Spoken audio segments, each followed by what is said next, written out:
Stories from the Ninefold Gate, the Year of 15 Summers, written and narrated by Michael S. Evans. Stories from the Ninefold Gate is a series of short, slightly dark and twisted fairy tales exploring the cultures, mythologies, people and histories of the world of Tygate, the setting for the fantasy book series The Ninefold Gate, which begins with the Scattered King and continues with The Pursuit of Wolves and The Eye of Chaos. You do not need to be familiar with these works to enjoy these stories.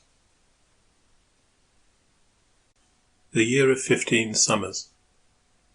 There was a buzz in the air, a sense of anticipation and excitement that rarely attends meetings of the Senate. Rumour on the street had it that Crown Prince Hayar-Dan-Hassui would speak. Hayar-Dan-Hassui was a bitter and bombastic man, a man for whom life was a series of tragic disappointments caused mainly by his inability to see his own incompetence. But the people of Bassanai had loved his mother, and so they loved him and forgave his occasional foibles. I knew him better than most. I spent most every evening in his company. Of course, we all knew what he was going to speak about, the very same thing that everyone had been talking about for the past 180 months. I heard it from Hayar-Dan-Hassui incessantly. I heard it in the streets, in the bathhouses, and in the brothels. The courthouses were full of cases pleading special exemptions, and the mortuaries were full of mummified corpses who couldn't be buried because they hadn't seen out their allotted time of waiting.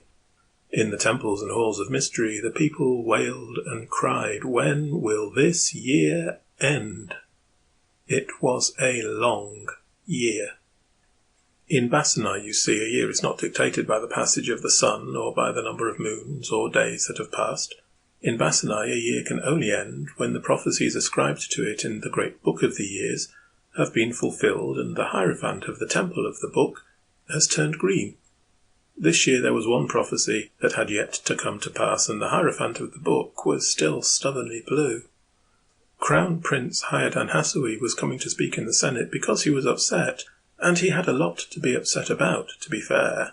Tradition, law, and the will of the gods dictated that he must wait a full year from the date of the death of his mother, the glorious Empress Hayar-Thu-Humani, before he could rise to the imperial throne. Well, Hayar-Dan-Hassui had waited, and waited, and waited some more. How he had waited! He had waited his youth away, and still this interminable year showed no sign of ending.